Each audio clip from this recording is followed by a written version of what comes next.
Hola, iniciamos hoy una exploración, bastante a fondo del almacenamiento en caché HTTP.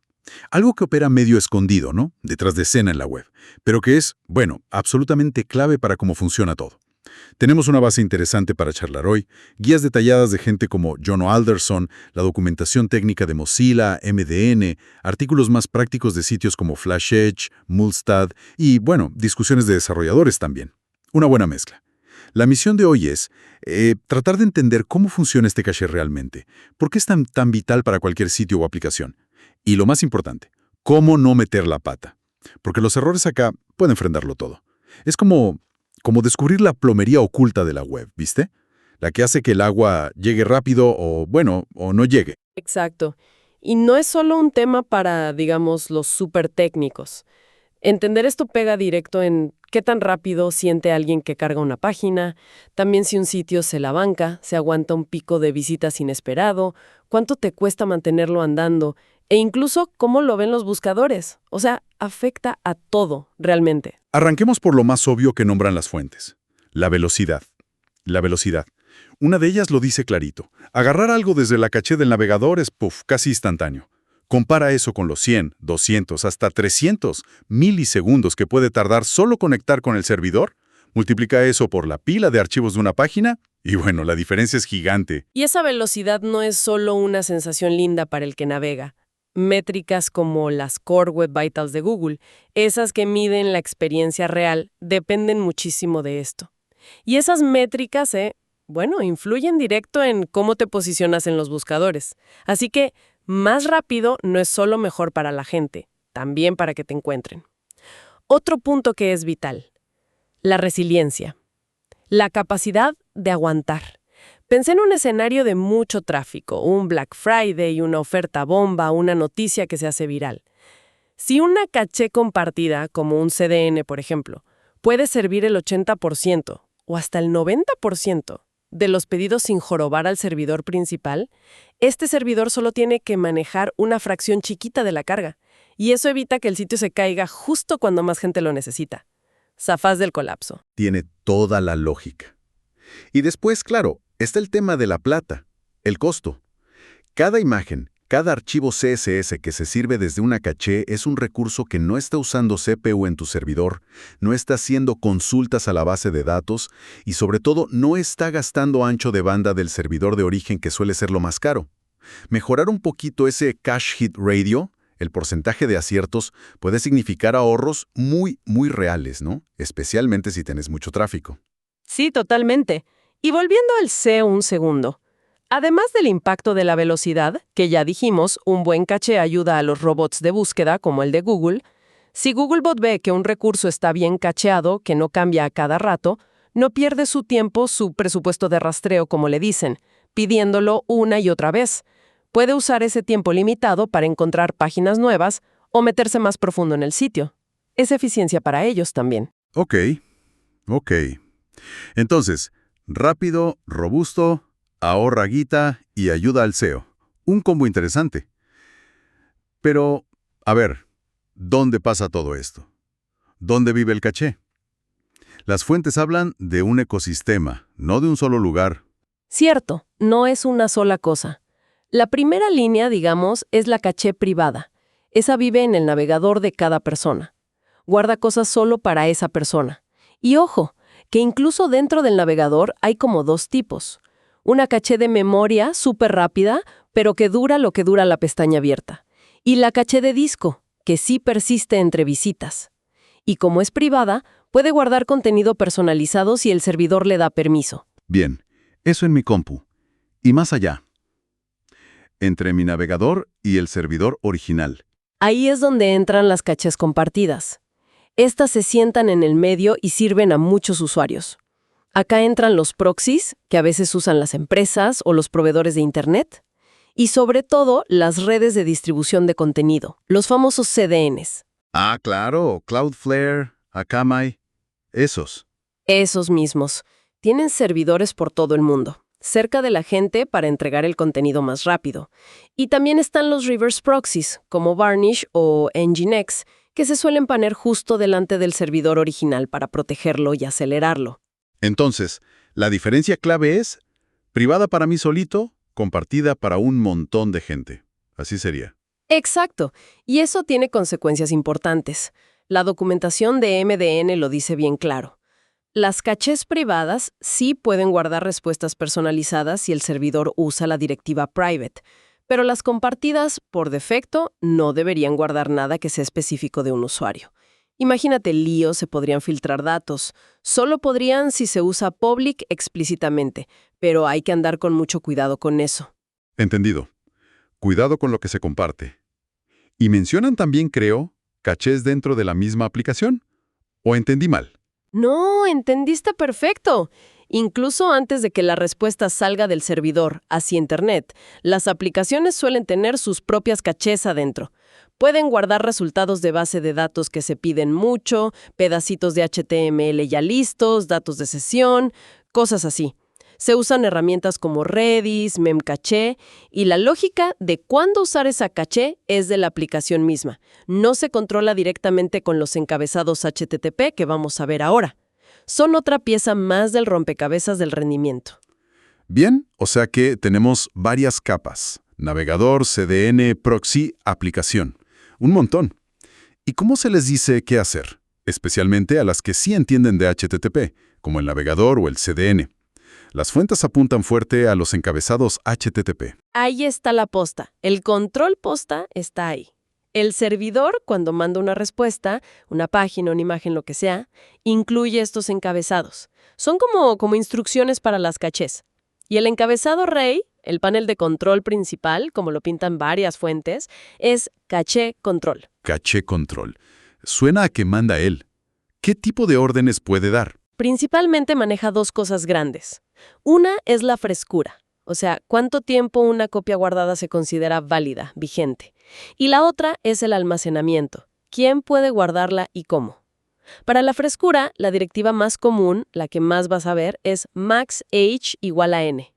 Eso le dice a la caché, mira, esta copia que te doy sirve por n segundos desde que la creé. Simple. ¿Y qué onda con CMaxH, que también aparece por ahí? Ah, súper útil. Es como maxH, pero aplica únicamente a cachés compartidas, o sea, a los CDNs, a los proxies. Y lo interesante es que si está presente, anula a maxH en esas cachés compartidas. Te deja hacer políticas distintas. Podés decir, navegador, guárdalo 1 minuto, maxH igual 60. Pero vos, CDN, aguanta los 10 minutos, ese maxH igual 600. Desacoplás las reglas. Muy práctico. Mira vos, buena esa. Y para decidir quién guarda y cómo. Bueno, ahí entran directivas como public, cualquier caché, pública o privada, puede guardar, y private, solo las cachés privadas, como la del navegador. Ideal para datos de usuario, ¿no? Y después vienen dos que, como bien dicen Alderson y las discusiones en foros, generan una confusión bárbara. No catch y no store. Sí, escuché que son un clásico problema. ¿Cuál es la diferencia real posta a posta? A ver, no caché, atención, no significa no guardar. Significa, podés guardarlo sí, pero siempre tenés que preguntarle al servidor si la copia que tenés sigue valiendo antes de usarla. O sea, fuerza una revalidación.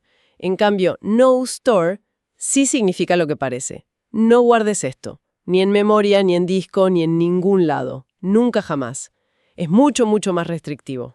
O sea que la típica de usar no store por defecto, por las dudas, probablemente está matando el rendimiento sin necesidad. Exactamente. Es un error súper común.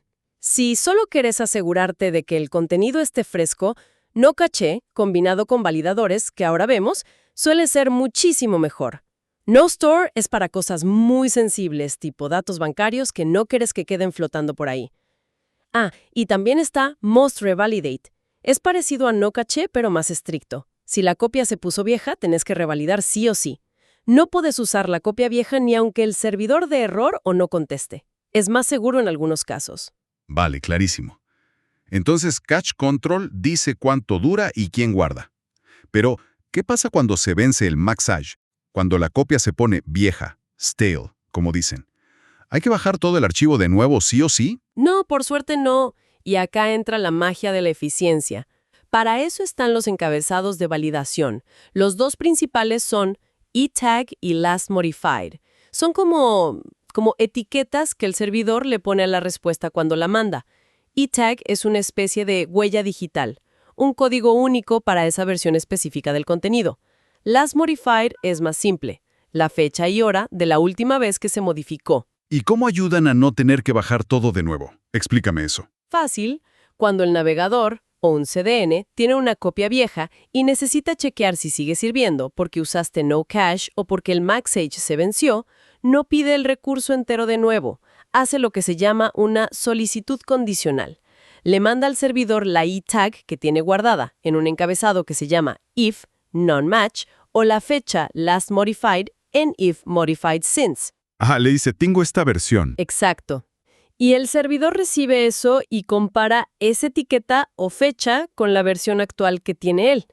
Si ve que no cambió nada, en lugar de mandar el archivo entero de nuevo, que puede pesar un montón, responde con un mensaje súper cortito. 304 not modified.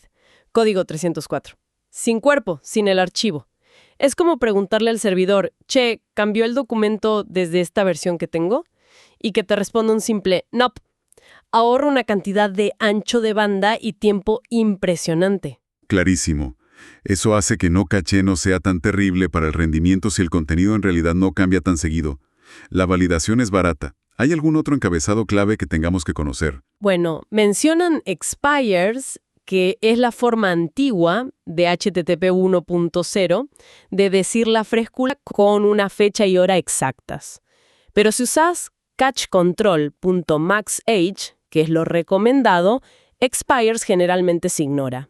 Además, tiene el problema de que depende de que los relojes del servidor y del cliente estén sincronizados, lo cual no siempre pasa.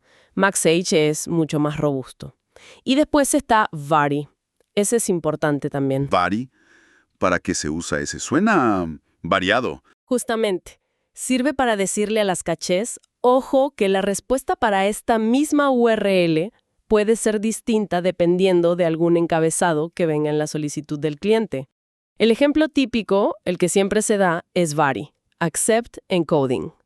Le dice a la caché, mira, si alguien te pide esto y en la solicitud dice Accept Encoding gzip, dale esta versión comprimida. Pero si pide sin compresión o con Brotli, dale otra versión distinta. Son cosas diferentes, aunque la URL sea la misma, así que guárdalas por separado. Es fundamental para que funcione bien la compresión, por ejemplo, o para servir distinto idioma según Accept Language.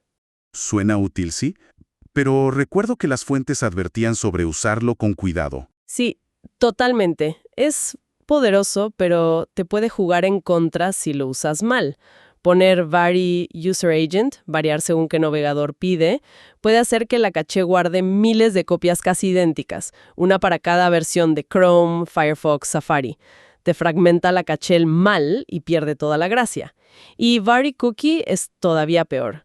En general, usar Vary Cookie directamente anula la efectividad de las cachés compartidas, como los CDNs, porque cada usuario tiene cookies distintas. La regla de oro es: usa Vary solo con los encabezados de la solicitud que realmente hacen que el servidor mande una respuesta diferente. Accept Encoding casi siempre.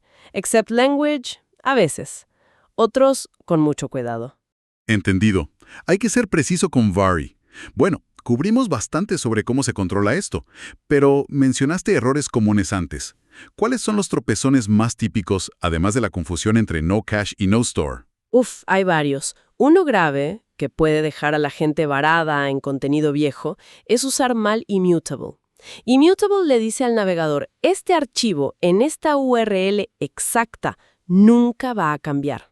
Jamás. Es genial para archivos que versionas en el nombre, tipo main.a4b8c1.js. Si cambias el JS, cambias el nombre del archivo, ¿se entiende? Claro. Pero si se te ocurre ponerle immutable a tu index HTML principal o a un styles.css que actualizas pisando el archivo viejo con el mismo nombre, cometiste un error grave. El navegador se lo cree, confía ciegamente y no va a preguntar nunca más al servidor si cambió. Puede pasar mucho tiempo hasta que la gente vea la actualización. Delicado eso. Hay que usarlo solo cuando estás 100% seguro que esa URL siempre tendrá ese contenido. ¿Algún otro error frecuente? Sí, no conocer o no aprovechar Smash. Es una pena perder esa oportunidad de tener políticas diferentes para el navegador y el CDN. También, la gente a veces no cae en la cuenta de que los errores, un 404 de página no encontrada, un 500 de error del servidor, o incluso las redirecciones, un 301 de esto se mudó para allá, también se pueden cachar. Depende de los encabezados que mande el servidor con ese error o redirección. Y eso puede hacer que un problema que ya arreglaste parezca que sigue existiendo para algunos usuarios. Mira vos, cachar un error puede ser problemático. Créele que en realidad no cambian el contenido. Esos típicos .utm campaign igual a Facebook, .session ID así con Z123. Si el servidor ignora esos parámetros para generar la página, pero la caché, especialmente un CDN, los ve y piensa que página.html.utm igual a 1 es diferente a página.html.utm igual a 2, terminas con un montón de copias idénticas guardadas, una por cada variación del parámetro. Y el hit ratio de tu caché se va al piso. Es clave configurar el CDN para que ignore esos parámetros irrelevantes. Tiene sentido. Un montón de detallitos donde se puede meter la pata. Entonces, ¿cómo lo hacemos bien? ¿Podemos ver algunas, como recetas, patrones prácticos que sugieren las fuentes para casos comunes? Por ejemplo, para esos archivos estáticos con versión en el nombre, JS, SSS, imágenes, fuentes. Sí, para esos archivos donde el nombre cambia si el contenido cambia, la técnica de cache busting, la recomendación es bastante estándar y muy efectiva. Cache control, public, maxage igual a 315.360, immutable. A ver, desglosemos. Public para que cualquier caché lo pueda guardar, navegador, CDN, etc. Maxage igual a 315.360 es un año en segundos, el máximo que suelen aceptar. Y la clave, immutable. Le dice al navegador, confía, esto no cambia nunca en esta URL, ni me preguntes de nuevo. Rendimiento máximo. Fácil y potente para esos casos. Pero claro, ¿qué hacemos con el HTML principal de una página? Ese sí que suele cambiar. Ahí la cosa se pone más interesante y depende mucho de qué tan seguido cambia ese HTML.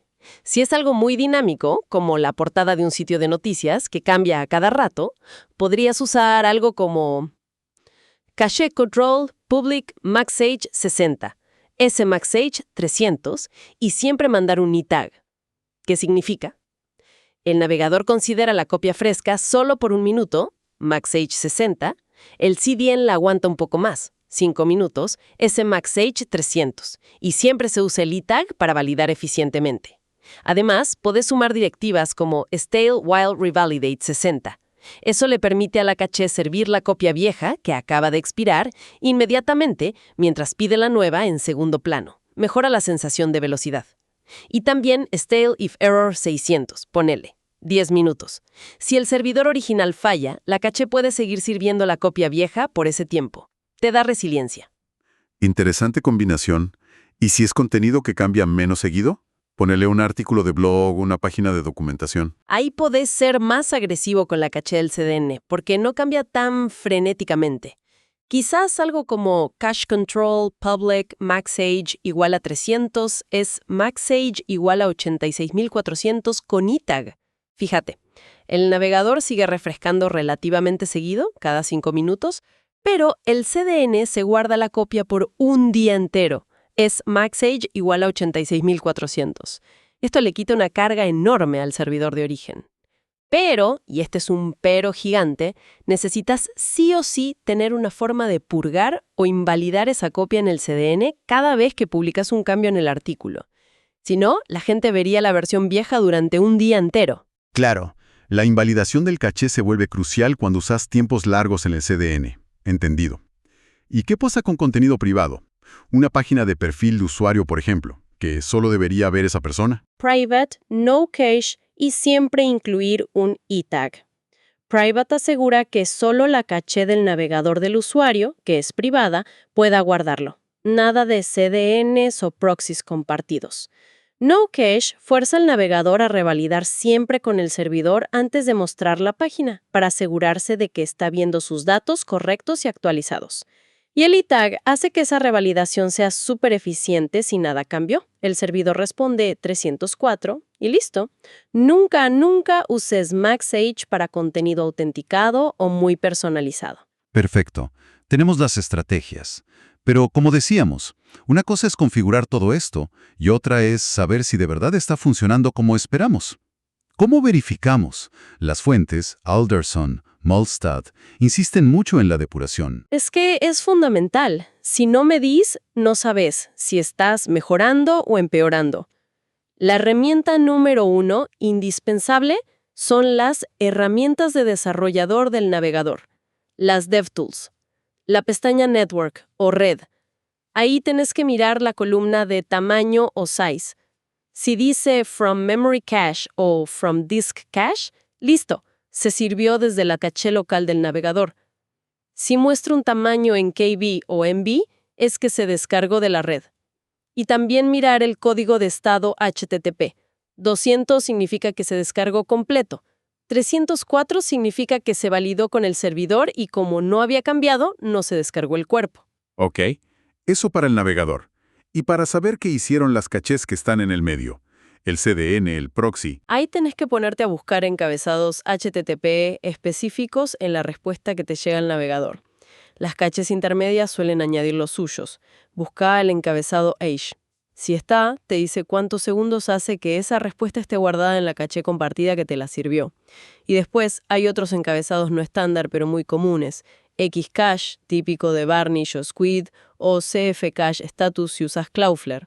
Suelen decir hit si la caché tenía la copia y la sirvió, miss si no la tenía y tuvo que ir a buscarla al origen, expired si la tenía pero estaba vieja, etc. Hay un estándar nuevo, cache status, que intenta unificar todo esto y dar más detalles, pero todavía no está súper extendido. Mirar estos encabezados es clave para saber si tu CDN está haciendo su trabajo. Buenísimo. ¿Y algún error típico que cometemos al intentar depurar esto? ¿Algo que nos haga pensar que funciona cuando no o viceversa? El clásico de los clásicos. Probar todo el tiempo con la recarga forzada, Ctrl+Shift+R en Windows Linux, Command+Shift+R en Mac, o con la opción desactivar caché, Disable Cache, marcada en las DevTools. Eso justamente desactiva la caché del navegador. No te muestra cómo lo experimenta un usuario normal, que simplemente navega o hace una recarga simple, F5 o Command+R. Hay que probar de las dos formas. Otro error común es olvidarse de que hay varias capas. Purgas el caché del CDN, pero el contenido viejo sigue apareciendo y te vuelves loco. Capaz que está cachado en un reverse proxy que tenés en tu propio servidor. O en la caché interna de la aplicación, Redis, Memcache. Hay que seguir toda la cadena, desde el navegador hasta el origen, para entender dónde puede estar atascado el contenido viejo. Entendido. Requiere ser metódico y mirar todas las paradas del tren. Sí, totalmente. Y además de las DevTools, revisar los logs del CDN o del proxy ayuda mucho. Y monitorizar métricas globales como el hit ratio te da una idea de qué tan efectiva es tu estrategia de caché en general a lo largo del tiempo. La verdad que ha sido una inmersión intensa. Queda clarísimo que el caché HTTP, aunque suene súper técnico, tiene un impacto gigantesco en casi todo. La velocidad que siente el usuario, los costos de infraestructura, la estabilidad del sitio, el SEO. Y ojo, que la historia no termina del todo ahí. Fuentes como la de Workbox, que trabaja con Service Workers, introducen otro jugador más en este partido, los Service Workers. Son unos scripts especiales que se instalan en el navegador y pueden, entre otras cosas, interceptar las peticiones de REL. Tienen su propia API para manejar caché, completamente separada del caché HTTPS estándar del navegador. Y te permiten implementar estrategias de caché súper programables. Servir solo desde la caché o solo desde la red, intentar primero caché y si no red, caché first, al revés, network first, o la popular stale while revalidate implementada a mano. Dan un poder enorme, especialmente para experiencias offline o para controlar el caché con una lógica muy fina. Pero claro, suman otra capa más de complejidad para gestionar y depurar. Otra capa más. O sea que al final esto del caché no es solo poner un par de encabezados y listo. Requiere pensar una estrategia completa, Hay que considerar todas las capas. Navegador, CDN, quizá un proxy, la caché de la aplicación y hasta los service workers. Y balancear los objetivos. ¿Qué priorizamos? ¿Máxima velocidad? ¿Frescura absoluta de los datos? ¿Aguantar fallos del servidor? Exactamente. Es un ejercicio de equilibrio constante. No hay una única respuesta correcta para todos. Y eso quizás nos lleva a una reflexión final, algo que se desprende de todo esto que charlamos. Dada toda esta complejidad, ¿no? Las capas, cómo interactúan, a veces incluso pisándose o anulándose unas a otras, hasta qué punto la estrategia de caché de un sitio web o una aplicación, o la ausencia de una estrategia pensada, es un reflejo de cuánto se prioriza realmente la experiencia de la persona que lo usa, allá en la punta, cuánto se prioriza eso frente a, bueno, la comodidad del desarrollo o simplemente dejar las configuraciones que vienen por defecto. Es una pregunta interesante, sí. Tal vez la respuesta más honesta está en el rendimiento real, en lo que sienten los usuarios al navegar. Definitivamente nos dejas pensando mucho sobre cómo optimizamos la web. Muchísimas gracias por acompañarnos en este análisis tan detallado del caché HTTP. Será hasta la próxima.